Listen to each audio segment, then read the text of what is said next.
Hello hello मुद्रा शिव शंकर ने पाया बाबा तेरिया कदों पाएगा कन्ना दे विच मेरे मुद्रा बलौरी बाबा तेरिया कदों पाएगा कन्ना दे विच मेरे ए मुद्रा गुरु गोरख ने पाया ए मुद्रा गुरु गोरख ने पाया ए मुद्रा श्री चंद ने पाया ए मुद्रा श्री चंद ने पाया बाबे नानक नू मिलन बधाइयां बाबे नानक नू मिलन बधाइयां ओ जेड़ा तेरा तेरा तेरा तेरा बोले जेड़ा तेरा तेरा तेरा तेरा बोले मुद्रा बलौरी बाबा तेरिया कदों पाएगा कन्ना दे विच मेरे मुद्रा बलौरी बाबा तेरिया कदों पाएगा कन्ना दे विच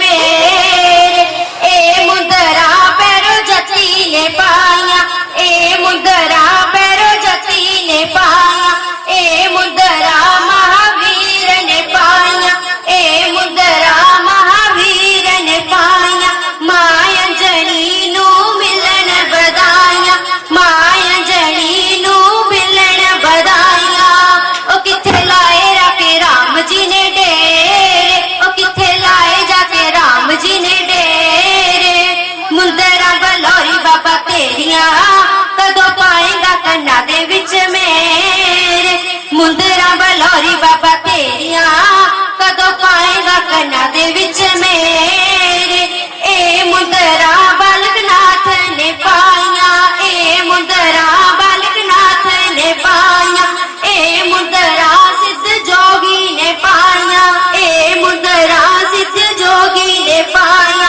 मारतनों नू मिलन बधाइयां मारतनों नू मिलन बधाइयां कदों पावेगा कन्ना दे विच मेरे मुद्रा बलौरी बाबा तेरिया कदों पावेगा कन्ना दे विच मेरे मुद्रा बलौरी बाबा तेरिया कदों पाएगा कन्ना दे विच मेरे चल पहाड़ों तू भी आजा माया मिये नी फेरा पाजा चल पहाड़ों तू भी आजा माया मिये नी फेरा पाजा ओ असी बैठे तेरी जोत जगा के असी बैठे तेरी जोत जगा के मुद्रा बलौरी बाबा तेरिया कदों पावेगा कन्ना दे विच मेरे मुद्रा बलौरी बाबा तेरिया कदों पावेगा कन्ना दे विच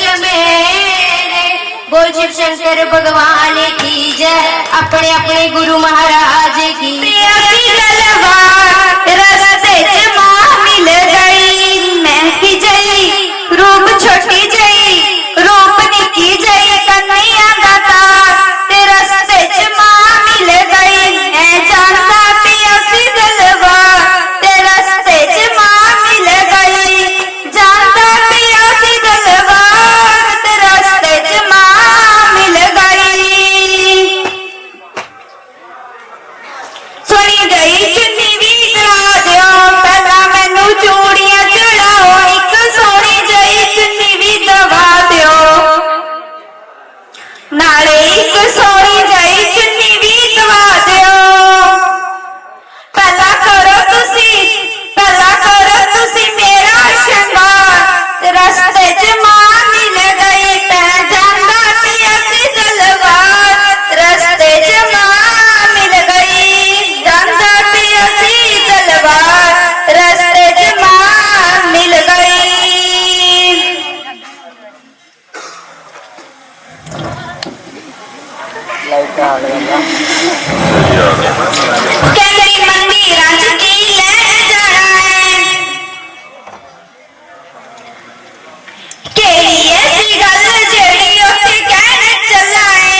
यहाँ शर्मा परिवार जो कि बाहर से आए हुए कलाकार, उनकी मधुर वाणी से बहुत ही आपने नाच कर गाकर माँ को मनाया।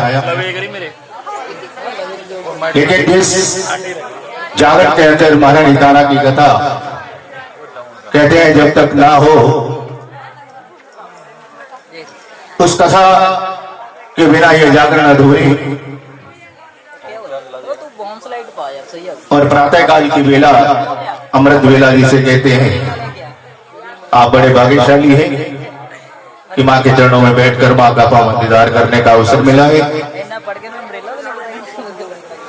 आओ उस कथा को प्रारंभ करें माँ के चरणों में नमन करते हुए कि बोलिए सच्चे दरबार की हरि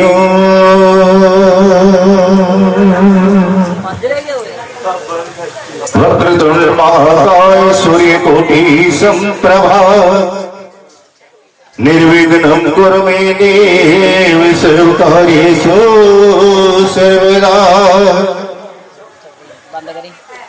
कि प्रथमे गुराजी को वंदना द्वितीय आद गणे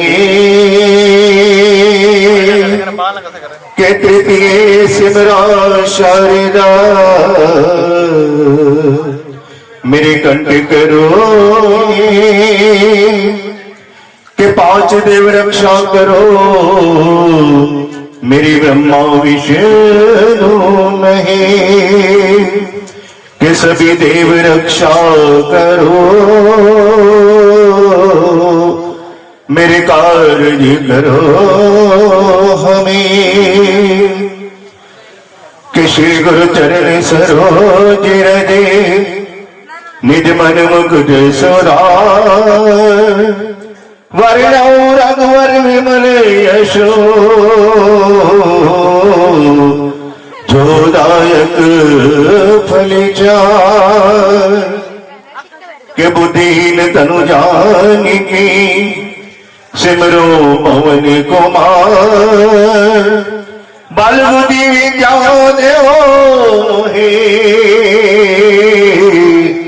मोहि हरो कलेश विकार के बल बुद्धि विद्या देवो मोहे कि मोहे हरो कलेश विकार कि तुझ दर छोड़ मैं किस दर जाऊं और नहीं कोई ठाऊं कि दो कर जोड़ मैं विनय करूं मां शरणी अपनी नाम जय करा मेरा वाणी दा भूल सच्चे दरबार की जय। आओ उस पावन गाथा को प्रारंभ करेंगे कि किस प्रकार ये जागरण जो आज खुले रूप के अंदर मां का पावन दीदार करते हैं, लेकिन समय पूर्व जब दानवों का राज कोई भी ऋषि यज्ञ इत्यादि करते थे उसमें राक्षस बाधा डालते थे। आपने सभी ने टीवी सीरियल में भी देखा पढ़ा, सभी ने सुना होगा कि जब राक्षसों से जंग आकर ऋषि विश्वामित्र राजा दशरथ के पास राम लखन को लेने गई और राक्षसों का संहार हुआ। और आज उस मां का पावन दीदार जिस प्रकार हम खुले रूप के अंदर मां का करते हैं, गुणगान करते हैं, लेकिन समय था मां की पूजा आज जुगाज से चली आ रही है, आज की नहीं।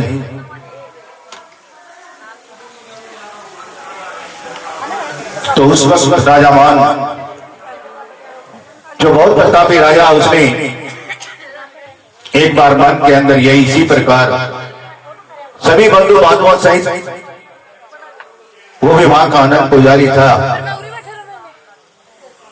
मां से फरियाद करता है कि मां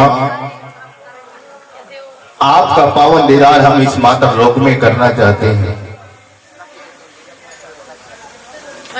तो एक बार इसी प्रकार माँ का पावन दरबार लगाकर सभी बंधु बांधवों सहित माँ का दरबार लगाकर माँ के चरणों में आकर माँ की जोत जगाकर आज गणेश मनाकर माँ का गुणगान करते हैं।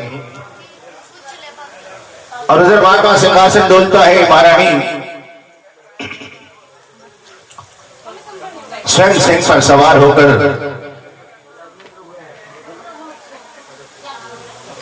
जब मंदिर से बाहर निकली वीर लोकड़ा जो माँ का सेवादार सजदा करके कहता है कि माँ आज आधी रात को कहां चलना है। महारानी कहती है घबराओ नहीं, तुम्हें सांस लेकर के चलूंगी। आगे आगे वीर लोकड़ा और पीछे भैरव बाबा चंवर झुलाते हुए। उस वक्त महारानी सिंह पर चढ़ी, बहुत ही सुंदर कवि की कल्पना के सिंह पे चढ़ी मेरी माता, सिंह ते चढ़िया भैरू ते वाला तुम्हें चंवरे झुलावे के लंगर चढ़ी पड़ी मेरी माता, सिंह ते चढ़िया। जद मेरी माता सिंह उत चढ़ लई, एक हथ खंडा दूजे त्रिशूल फड़ लई के विच मैदान दे जाके गज दिए, सब दे विच घूम गई मेरी माता, सिंह ते चढ़िया। राजा बाग के यज्ञ के अंदर महारानी जाकर आसन पर विराजमान होती है, भक्तों की आंखें बंद। उस आकार मूर्त का ध्यान करते हुए आंखें बंद कर माँ का ध्यान कर रही है, माँ का गुणगान कर रही है। महारानी ने उस आकार को अपने साकार में जब समेटा, वहां भक्तों की आंख खुली, माँ का पावन दीदार कर माँ के चरणों में प्रणाम करते हैं, माँ की आरती उतारते हैं। सभी मिलकर कहते हैं कि तू है अम्बे, जय जय जगदम्बे, हो मैया अब के हो देवा चंड के, कि हम सब उतारे तेरी आरती। हो मैया हम सब उतारे तेरी आरती। महारानी की आरती उतारते हैं और महारानी मुख से वचन करती है कि आज मैं तुम्हारी पूजा पर बहुत प्रसन्न हूं, आज जो मांगना चाहती हो मांग लो। और आज आप में से भी किसी ने मांगना है, ये मां साक्षात आज भी अगर देखोगे तो यहां पर विराजमान है। देखने वाली आंख चाहिए, महाराज कभी दूर नहीं होती है बच्चों से। महारानी का वचन मुख से जब सुना, भक्त लोग मां से फरियाद करते हैं, मां के चरणों में वंदना करते हैं कि मां बेटे का है इस जग में बड़ा ही निर्मल नाता, के पूत का पूत सुने है प्रणाम, माता सुनी को माता। मां बेटे का इस जग में बड़ा इससे निर्मल और नाता कोई नहीं है। पूत का पूत सुने है प्रणाम, माता सुनी को माता। के वरा दे देण वाली माई एवर सानू दे दे, नहीं मांगते धन और दौलत ना चांदी ना सोना, हम तो मांगे मां तेरे चरणों में बस एक को नवरा दे, देण वाली माई वरसानु दे दे। मां अगर प्रसन्न हो तो हमें चरणों में ही छोटा सा कोना दे दो और कुछ नहीं चाहिए। महारानी तथा अस्तु के वहां से अंतर ध्यान होती है। आज मां के मन के अंदर ये कि आज कुछ भक्तों का उद्धार किया जाए। भक्त ध्यानो मां का आनंद पुजारी सिंह को आदेश मिला, सिंह दौड़ा चला जा रहा है, लेकिन रास्ते में कौरव नगरी से जब गुजरते हैं मां के भक्त पांडव, महारानी सिंह को आदेश दिया, सिंह रुक जाता है। वीर लोकड़े को आदेश दिया कि जाओ पांडवों से जाकर के कहो कि महारानी स्वयं दीदार देने के लिए तुम्हारे द्वार पर आई है, आकर के पावन दीदार कर लो। वीर लोकड़ा जब महलों में जाता है क्या देखता है कि पांडव लोग जुए के अंदर मस्त हैं। जाकर पांडवों को मां का संदेश सुनाया, लेकिन पांडवों ने वीर लोकड़े का सत्कार न किया।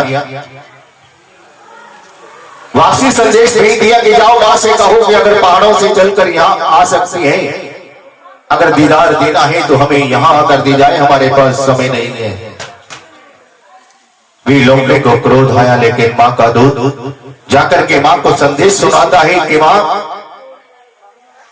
जब संदेश सुना तो महारानी ने मुख से वचन किया कि पांडव पुत्रों, जिस जुए में तुम इतना मस्त हो, उस जुए में तुम्हारा कुछ नहीं रहेगा। जब तक मेरी पूजा नहीं करोगे तुम्हारा कल्याण नहीं होगा। आप सभी जानते हैं कि पांडवों का जुए के अंदर सब कुछ हार जाते हैं, उन्हें बनवास होता है। अब आगे भक्त्यानु के घर की ओर सिंह दौड़ा चला जा रहा है। उधर भक्त्यानु अपनी गाय को चोले में छोड़कर घर वापिस आ रहा है, तो सिंह को अपनी तरफ आता देखकर ध्यानो घबरा जाता है। आंखें बंद करके उस जिसकी वो पूजा करता है, रात में उसकी इष्ट है मां, उसका ध्यान करता है। सिंह समीप पहुंचता है। महारानी ने भक्त के हृदय से अपने उस आकार को साकार में जब समेटा, भक्त की आंख खुली, मां का पावन दीदार कर मां के चरणों में दंडोत करता है और मां को निहारता है। महारानी मुख से वचन करती है कि ध्यानु ऐसे निहारता रहेगा या अपने घर भी लिवा ले जाएगा। अपनी भूल की क्षमा मांगते हुए मां को अपने घर ले जाकर आसन पर विराजमान करता है, मां के चरणों में बैठ जाता है। और महारानी भक्त्यानु से सवाल करती है कि हंस हंस के मेरी माता पूछ दिए कि मेरे आवाज़ क्या मेरी भेंट ले आया। हाथ जोड़ ध्यानु अर्जा करदा कि मां के भवना वाली क्या तेरी भेंट चढ़ावा। अरे दरबार पर तो नाना प्रकार की भेंट लाता है, लेकिन आज भक्त्यानु मंदिर में जाता है, अपने घर के जो बना रखा है मां का, धूप उठाई, अग्नि से जलाकर उसे मां के अर्पण करने लगा। लेकिन मन से आवाज आती है कि पगली ये झूठी है, क्योंकि इसे अग्निदेव ने पहले झूठा कर दिया। छोड़ देता है, दौड़ा चला जाता है बगिया के अंदर, सुंदर सुंदर फूल चुन करके लाता है। लेकिन जो ही अर्पण करने लगा, लेकिन फिर आवाज, पगले ये भी झूठा है, क्योंकि इसे पहले भंवरी ने झूठा कर दी। अब महारानी फिर सवाल करती है ध्यानु से, लेकिन ध्यानु कहता है कि मां ऐसे तो नहीं जाने दो। दूध जो अभी गाय का निकाला, जिसे अमृत माना गया, उस लोटे को उठाया, मां को अर्पण करने लगा। लेकिन फिर आवाज आती है कि पगले ये भी झूठा है। क्यों? क्योंकि दूध निकालने से पहले बछड़े को छोड़ा जाता है। पहले बछड़ा दूध पीता है, फिर दूध निकाला जाता है। दूध का लोटा भी रखा। अब मां के चरणों में बैठा है कि मां मुझे बुद्धि दो कि मैं आपको भेंट दे सकूं। आंखें बंद कर सारे संसार के अंदर दृष्टि दौड़ाता है कि कौन सी वस्तु भेंट करूं। ये संसार, ये परिवार, रिश्तेदार सब झूठा। ख्याल आता है कि ये नश्वर नाशवान जो मेरा शरीर है, क्यों ना आज मां को भेंट कर दिया जाए। बस मन में आते ही मां से प्रार्थना करता है कि मां, अब जो मैं भेंट देने जा रहा हूं इसे स्वीकार कर लेना, लेकिन देने से पहले आपसे कुछ मांगना चाहता हूं। महारानी तो सब जानती है, लेकिन एक खेल मां ने रचना था। तब ध्यानु कहता है कि मां, आपके हाथ में जो ये खंडा है थोड़ी देर के लिए मुझे दे दीजिए। महारानी ने खंडा छोड़ दिया। भक्त ने उठाकर खंडे को मस्तक से लगाया और मां से फिर कहता है कि मां, अब जो भेंट मैं देने जा रहा हूं इसे ठोकर मार करके मत चली जा। और इतना कहकर भक्त ध्यानु ने उस खंडे से अपने शीश को काटा और मां के चरणों में अर्पण कर दिया। और फड़कता हुआ सिर मां से फरियाद करता है कि मेरी भेंट मंजूर मां कीजिए, कि मेरी भेंट मंजूर मां कीजिए, कि मेरी भेंट मंजूर मैया करी तू जरूर बख्शी, पाप ते गुनाह गुनाहगार दा, कि मैया तेरे दरबार आते फुलां दे निहार विच सेवक दा प्यार ठाठा मारदा कि मेरी भेंट मंजूर मां कीजिए। मां से फरियाद करता है भड़कता हुआ सिर। जब सारा दृष्टांत हाथ में खड़े वीर लोकड़े ने जब देखा, वीर लोकड़े को क्रोध आ जाता। क्रोध के अंदर आकर मां से कहता है कि मां संभाल तेरी इस चपरास को, आज के बाद मैं तेरी चौकीदारी नहीं करूंगा। क्यों? तेरा भक्त नाना प्रकार की भेंट लाया, तुझे कोई भी कबूल नहीं हुई। अगर इस भक्त ने अपना शीश काट करके तुम्हें अर्पण कर दिया है, अगर आज तुम शीश बलि कबूल कर लेती हो तो आने वाले कल को तुम्हारी जो पूजा करेगा वो पहले सोचेगा कि मैं शीश बलि दे सकता हूं कि नहीं। लोकड़े ने जब इतना क्रोध के अंदर मां को सुनाया तो मां भी थोड़ा सा क्रोध के अंदर भी लोकड़े को याद करा कि एक लोकड़े, याद करो वो दिन जब तूने बड़े अभिमान के साथ मेरे दरबार पर, मेरी चौखट पर खड़े होकर ये कहा था कि मां मुझ जैसा सेवादार इस दुनिया में कोई नहीं है, मैं तेरी दरबार की 24 घंटे दिन रात पहरेदारी करता हूं। लेकिन देख इस वक्त को जिसने शीश तक काट करके अर्पण कर दिया, भी लोकड़ा मां से अपने गुनाहों की क्षमा याचना मांगता है कि मां गुनाह मैंने किया, सजा इसे क्यों, जो सजा मुझे देना चाहो मैं स्वीकार करूंगा, लेकिन मेरी प्रार्थना है ये रीत मत चलाओ, इस भक्त को सावधान कर दो। महारानी ने तो एक छोटा सा दृष्टांत खेल जो दिखाना था, तो महारानी ने अपने कमंडल में से जल लिया और भक्त के शीश और घर पर जब छिड़का, भक्त सावधान होता है, भक्त की आंखों में आंसू, और मां से कहता है कि मां क्या मेरी ये भी भेंट मंजूर नहीं हुई? तो महारानी कहती है कि पगले तेरी भेंट तो मैं पहले ही मंजूर कर चुकी। वो देख ध्यानु ने जो ही थोड़ा सा दृष्टि को ऊपर उठाया तो एक हवा में लहराती हुई भेंट उसके हाथ में आकर रुकती है। जो भक्त का शीश कटा उससे नारियल का रूप दिया, जो खून निकला उसे लाल कपड़े का, जिसे लाल कपड़ा ऊपर बंधा होता है, उसका रूप दी।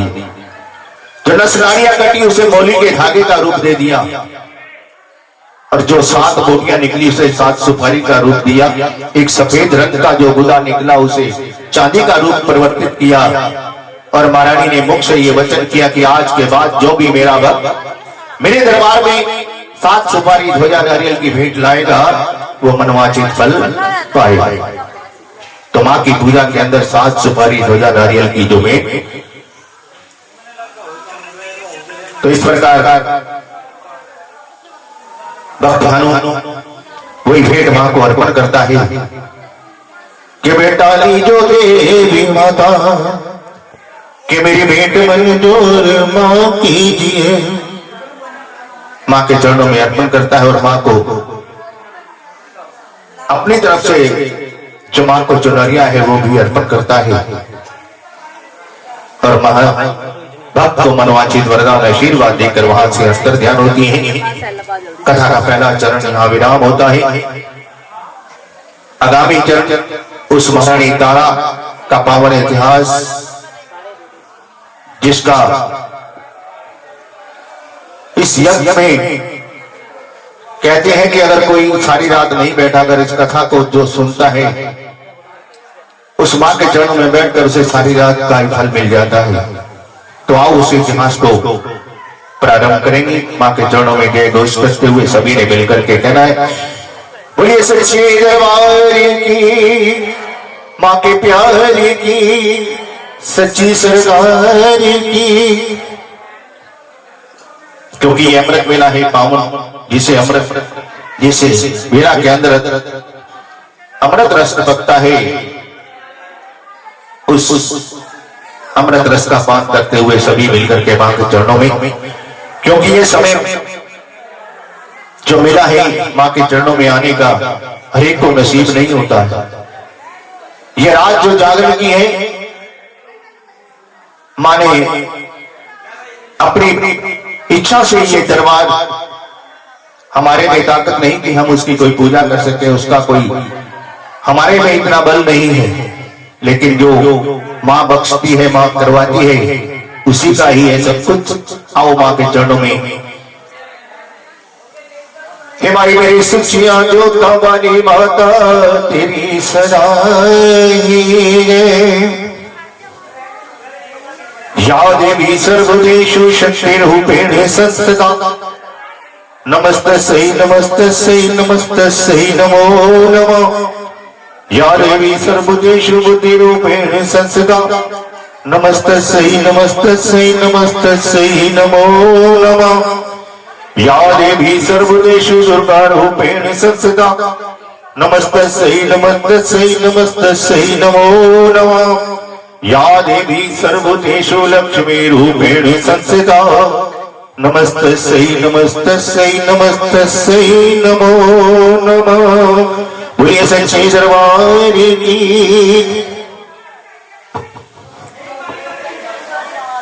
एक रुकमण एक तारा दोनों ने मां को पुकारा,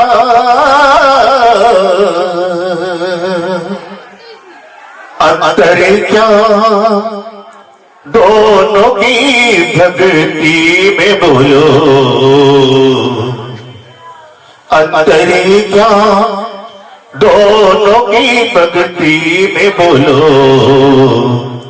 एक राजा की रानी एक नीच निमानी, रानी राजा की रानी एक नीच निमानी।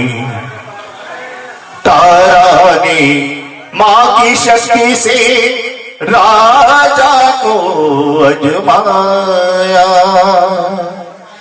रुक्मणी ने भी एक टके में गोदी लाल खिलाया। एक बोल बने एक चंदन दोनों का एक ही बंधन, अंतर क्या दोनों की भक्ति में बोलो। एक राजा की रानी एक नीच निमानी, रानी राजा की रानी एक नीच निमानी। एक रुक्मणी एक तारा, तो बहनी, बड़ी का नाम तारा, छोटी का नाम रुक्मणी। एक बार दोनों ने एकादशी का व्रत रखा। बड़ी बहन तारा छोटी बहन रुक्मणी से कहती है कि बहन जाओ बाजार से जाकर फलाहार इत्यादि ले आओ ताकि हम इस व्रत को खोल सके, इसका समापन कर सके। रुक्मणी बाजार सामान लेने के लिए जब जाती है, अभी सामान नहीं लिया, लेकिन जिस बाजार में वो गई, रास्ते में एक ढाबे पर मांस पक रहा था। उस मांस को पकता देख उसकी बुद्धि पर ऐसा ज्ञानता का पर्दा पड़ जाता है, सब कुछ भूल जाती है कि मैं किस कार्य के लिए आई हूं। वो ढाबे में जाकर मांस का सेवन कर लेती, व्रत का खंडन कर देती है। ढाबे से बाहर निकली, मन के अंदर बड़ा पश्चाताप, अरे मैंने तो बहुत बड़ा गुनाह कर दिया, एक तो व्रत, ऊपर से मांस का सेवन। लेकिन अब पछताए होत किया जब चिड़िया चुग गई। बाजार से सामान फलाहार इत्यादि लेकर अपनी बहन के लिए घर पहुंची। जाकर तारा को सामान देकर कहती है कि लो बहन अपना व्रत खोल लो। तारा ने रुक्मणी को पूछा, अपने लिए कुछ नहीं लाई? तो रुक्मणी ने जब सारा वृत्तांत बतलाया कि जब मैं बाजार गई, मुझसे बहुत बड़ा गुनाह हो गया कि मैंने मांस का सेवन कर लिया। इतनी बात सुनते ही तारा को क्रोध आता है और अपनी बहन को श्राप देती है कि जाए नीच, अगर तुझे इतना ही मांस खाने का शौक है तो मैं तुझे श्राप देती हूं कि तू किरड़ी बन जा। खिचड़ी जिसको हम कहते हैं, उसका मच्छर इत्यादि खाने का काम रुक्मिणी थर थर कांपती है और देखते ही देखते मनुष्य देह को छोड़कर वो किरड़ी रूप में परिवर्तित होती है। अब किरड़ी रूप के अंदर अपनी बहन से सवाल करती है कि मैंने गुनाह किया, मुझे सजा मिली, लेकिन इतना तो बता दो कि मेरा इस जोनी से छुटकारा कब होगा। तो तारा कहती कभी वक्त आएगा, पांडव लोग यज्ञ रचाएंगे, अगर तूने उसमें कुछ सेवा कमाई तो हो सकता है तेरा कल्याण हो जाए। अब वो रुक्मिणी किरड़ी रूप के अंदर अपनी बहन से विदा लेकर इसी विचार के साथ वहां से प्रस्थान करती है कि कब कहां पांडव लोग यज्ञ रचाएंगे। और उधर महारानी के श्राप के कारण पांडव जब सब कुछ हार जाते हैं, उन्हें 13 साल का वनवास होता है। 12 साल का वनवास, 1 साल का अज्ञातवास। अज्ञातवास की अवधि शर्त इतनी करनी रखी गई कि 1 साल के अवधि के अंदर कहीं कोई पांडव कौरव नगरी के किसी सदस्य ने देख लिया तो उन्हें 13 साल का वनवास फिर भुगतना पड़ेगा। अब पांडव लोग अपनी वनवास 12 साल पूर्ण हुए, 13वां साल अज्ञातवास, गुफाओं में जंगलों में छुपते छुपाते अपना जीवन यापन करते हुए एक रात को सोए हुए महारानी ने आकर अर्जुन को स्वप्न के अंदर दर्शाया कि पांडव पुत्रों, जिस जगह पर तुम सोए हो इस जगह पर मेरा भवन बनाओ, सब भक्तों को बुलाकर मेरे नाम का यज्ञ रचाओ तो तुम्हारा कल्याण होगा। प्रातःकाल हुई, सभी भाई जब एकत्रित हुए तो अर्जुन सभी भाइयों के समक्ष अपने स्वप्न का वृत्तांत कहता है कि अर्जुन कह रहा, युधिष्ठिर राय की बात मेरे मन आई, आधी रात प्रभात दे वेले मैनू माता सुपनी आई, माता जी ने हुक्म है कीता मेरा भवन देव बनाई, सब भक्तानु चिट्ठियां लिख के मेरा यज्ञ देव रचाई। जब इतनी बात सभी भाइयों ने सुनी तो सोच में पड़ जाते हैं, हम तो अज्ञातवास के अंदर हैं, भवन बनाने के लिए तो बहुत सी सामान की जरूरत पड़े, भक्तों को किस प्रकार बुलाया जाए। अगर किसी भी कौरव नगरी के सदस्य ने हमें देख लिया तो फिर वनवास भुगतना पड़ेगा।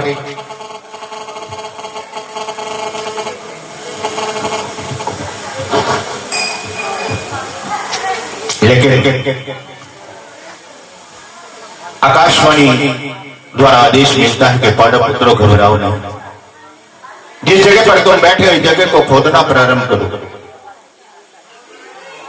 पांडव लोग उस आकाशवाणी को आदेश मानकर उस जगह को खोदा।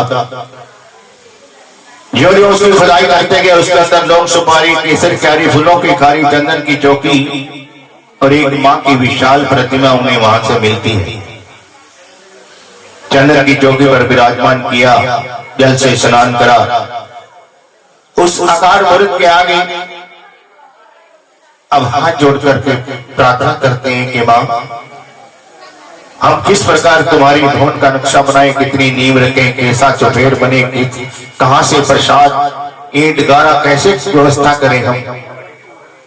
तो आकाशवाणी द्वारा पांडवों को आदेश मिलता है कि पांडव पुत्रों 60 गजानी मेरी न्योड़ी रखाओ, 100 गज फेर चौफेर का, जम्मू शहर दिया इट्टा मंगाओ, गारा मंगाओ, कटनी शहर का, दक्षिण देश के चावल मंगाओ, दूध मंगाओ, काम धेनु दा, सब भक्तानु चिट्ठियां लिख के यज्ञ रचाओ मेरे नाम। और साथ में एक शर्त भी रखी कि भवन एक रात के अंदर बनना चाहिए। अब पांडव उस आकाशवाणी को आदेश मानते हुए सारा सामान एकत्रित हो जाता है। अब विचार होता है कि एक रात के अंदर भवन किस प्रकार बन पाएगा। पांडव अपने इष्ट, अपने सखा, अपने मित्र भगवान कृष्ण को याद करते हैं। भगवान कृष्ण जब वहां पांडवों के पास पहुंचते हैं तो पांडव सारा वृत्तांत भगवान कृष्ण के सामने रखते हैं कि हमें अपना मार्गदर्शन कोई आगे का बताओ। तो कहते हैं नहीं, भगवान कृष्ण ने उस एक रात को 6 महीने की रात बना दी।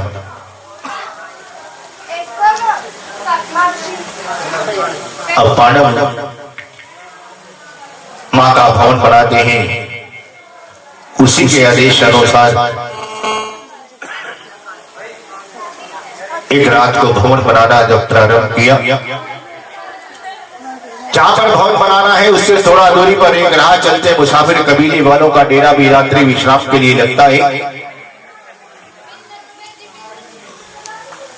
इधर पांडव भवन बनाने में अपना कार्य कर रहे हैं। भवन की 1 दीवार, 2 दीवार, 3 दीवारें बन चुकी, चौथी अभी बाकी है। और उस कबीले के अंदर एक बुढ़िया माई की जब आज रात्रि को आंख खुलती है, वो कबीले से जब बाहर निकली तो क्या देखती है कि सामने रात ही रात के अंदर यहाँ तो भवन बन रहा है। पांडवों की आवाज को जब उसने सुना तो उसने सोचा कि प्रातःकाल हो चुकी है, लोग जाग गए हैं, क्योंकि उस वक्त कोई समय देखने का साधन नहीं था। तो उसने भी पांडवों की आवाज को सुन अपनी मटकी उठाई जिसमें वो दही बिलोया करती थी, दही को उसमें छोड़ा और बिलोना डालकर दही बिलोना प्रारंभ किया। अब दही बिलोने की आवाज पांडवों के कानों में जब पड़ी तो पांडव लोग भी सोचते हैं कि प्रातःकाल हो चुकी, क्योंकि बिलोना प्रातःकाल बिलोया जाता है। अब भवन की 3 दीवारें, चौथी अभी बाकी है। अब कैसे किया जाए? अगर आज भी हम इस कार्य को पूरी तरह से पूरा नहीं करते हैं, ना जाने फिर हमें कौन सी विपदाओं का सामना करना पड़े। लेकिन बलशाली भीम जो श्रेष्ठों हथों का बल रखने वाले, उन्होंने अपने योग बल से तीसरी दीवार को दूसरी दीवार के साथ मिलाकर भवन चकोर की बजाय त्रिकोण बना, जिसे आज भी त्रिकुटा कहते हैं। आज भी पांडवों द्वारा वो भवन बना हुआ आज भी विद्यमान है। तो पांडव लोग भवन बन गया। अब प्रातःकाल सूर्य नारायण का इंतजार करते हैं कि कब प्रातःकाल हो, आगे का कार्यक्रम जो बनाया जाए। लेकिन काफी समय व्यतीत होने के पश्चात जब सूर्य नारायण उदय नहीं हुए तो पांडव सोचते हैं कि हमारे साथ किसी ने छल किया है। वहीं पर मुख से वचन कर दिया कि जो भी ये बिलोना बिलोया जा रहा है, इसे आज तो क्या 7 जन्म भी बिलोया जाएगा तो इसमें मक्खन नहीं आएगा। आज भी उठने के दूध पर 7 बार मलाई तो आ सकती है, लेकिन मक्खन आज भी नहीं है। और उधर बुढ़िया माई भी बिलोना बिलोते बिलोते जब थक गई, मक्खन नहीं आया तो बिलोना छोड़कर सीधी पांडवों के पास पहुंचती है। जाकर के उनसे सवाल करती है, पूछती है कि महाराज आज तक ऐसा कभी नहीं हुआ, लेकिन आज मुझे बिलोना बिलोते बिलोते थक गई, लेकिन मक्खन नहीं आया। जब पांडवों ने उसके मुख से इतना सुना तो उस माई से कहते हैं कि माई, तेरे बिलोने की आवाज ने तो मां के मंदिर बनाने के अंदर बहुत बड़ी बाधा डाल दी। इसे आज तो क्या 7 जन्म भी अगर बिलोएगी तो इसमें मक्खन नहीं आएगा। उस माई को बड़ा पश्चाताप हुआ कि मेरी एक छोटी सी भूल के कारण अनजान बच रही। उसने वहीं से ही अज्ञातवास को प्रस्थान किया और प्रातःकाल हुई। सभी भक्त समाज को निमंत्रण बांटे गए, लेकिन भूलवश मार्कंडेय ऋषि को निमंत्रण देना भूल गए। अब ऋषिवर के आश्रम में भी यह आवाज पहुंची कि पांडव मां का यज्ञ रचा रहे हैं, मां का भवन बनाया है। हमारे आश्रम को न्योता नहीं दिया गया, हमारा अपमान किया गया है। ऋषिवर को बड़ा क्रोध आया और मन में यह धारणा कर लेते हैं कि मैं भी पांडवों का यज्ञ सफल नहीं होने में। वो दिन आया जब सभी भक्त समाज ने पांडवों के यज्ञ के अंदर पहुंचना है, लेकिन ऋषिवर अपने उस रूप को बदलकर उस रास्ते पर जाकर बैठ जाते हैं, भयानक अजगर का रूप लेकर के, कि जो भी भक्त यहां से जाएगा मैं उसे डस लूंगा, पांडवों के यज्ञ में कोई नहीं जा पाएगा। लेकिन सबसे पहले भगवान शंकर और पार्वती नदी पर सवार होकर पांडवों के यज्ञ में चले जा रहे हैं। लेकिन जब उस स्थान पर पहुंचे तो भोलेनाथ उस अजगर को देख करके मुस्कुरा देते थे। सास में मां पार्वती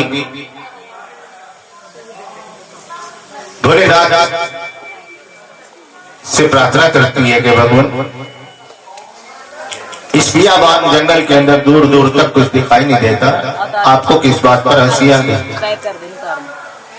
तो भोलेनाथ कहते हैं कि मौजाई तो हंसती है।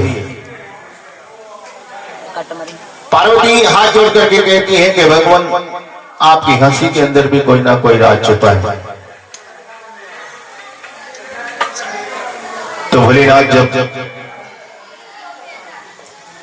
उस अजगर की ओर इशारा करके पार्वती से कहते हैं कि पार्वती वो सामने जो तुम अजगर देख रही हो,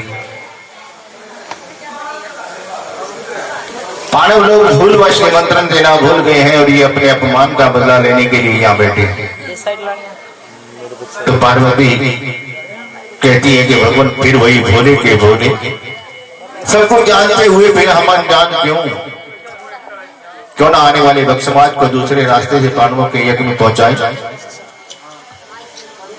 दूसरा रास्ता माया से तैयार हुआ, आने वाले भक्त समाज को दूसरे रास्ते से पांडवों के यज्ञ में पहुंचा दिया। पांडवों के यज्ञ के अंदर जय जयकार, अब जयकारों की गूंज जब ऋषिवर के कानों में पड़ी तो सोचते हैं कि मेरा ये वार तो खाली चला गया।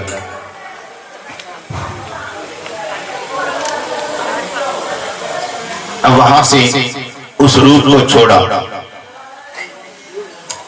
अब एक अजीब से पंछी का रूप धारण किया, जिसकी सोने की चोंच, चांदी की पर और एक मरे हुए सांप का पिंडर अपनी चोंच में दबाकर पांडवों के यज्ञ के अंदर जाकर उस स्थान पर बैठते हैं जहां पर श्राद्ध तैयार हो रहा है। वहां पर पीपल का पेड़ ऊपर छुप करके बैठ जाते हैं, कहीं कोई देख ना ले। प्रसाद तैयार हो गया, प्रसाद को जब उतार कर रख दिया गया और भक्त मान जी से आज्ञा लेने के लिए कि महाराज अगर आज्ञा हो तो प्रसाद ले आए। इतने में ऊपर बैठा पंछी, उसने जब देखा कि कहीं कोई भी नजर नहीं आया तो उसने चुपके से आकर उस खीर के कढ़ाई के अंदर वो मरे हुए सांप का जो पिंजर था उस खीर के कढ़ाई में डाल दिया और बड़े इत्मीनान के साथ अपने स्थान को प्रस्थान कर जाते। और किसी भी भक्त की उस मरे हुए सांप का पिंडर डालते हुए कहीं कोई निगाह नहीं पड़ी। लेकिन वो कुंडी जो अपने गुनाह बख्शवाने के लिए उस यज्ञ के अंदर पहुंची हुई सब कुछ अपनी आंखों से देख रही। अब के लिए मन ही मन सोचती है कि मैं इन भक्तों को किस प्रकार बतलाऊं कि ये प्रसाद जहरीला है। अब मां से फरियाद करती है, मां से वंदना करती है कि मां थोड़ी देर के लिए मुझे जुबान दे दो कि मैं इन भक्तों को बता सकूं। लेकिन ऐसा कुछ होने वाला नहीं। और उधर भक्त लोग आगे लेकर उस खीर के कढ़ाई को लेकर जब मंदिर की ओर चले आ रहे और वो कीड़ी भी अपने उस चौखट पर जाकर चिपकी हुई मन के अंदर ये धारणा कर लेती कि आज मुझे अपने प्राणों की बाजी लगाकर इन भक्तों की जान को बचाना है। और जो ही वो खीर का कढ़ाया चौखट में पहुंचता है, ऊपर वो कीड़ी अपने पंजे छोड़कर उस खीर के कढ़ाई में गिर जाती है। अब उस कढ़ाई के अंदर जब कीड़ी गिरी तो भक्तों ने वो कढ़ाया छोड़ दिया और दौड़कर चले जाते हैं मन जी के पास कि महाराज उस खीर के कढ़ाई में कीड़ी गिर गई है, प्रसाद जहरीला हो गया। मन जी को क्रोध आया, उन्होंने मुख से ये उसी वक्त श्राप दे दिया कि जाए नहीं, तूने भगवती पूजा के अंदर बाधा डाली है, तू नीच योनि में रहे। और आदेश दिया कि जाओ खड़ा खोद कर इसे दबा दो ताकि कोई भी जीव जंतु इसे खाने ना पाए।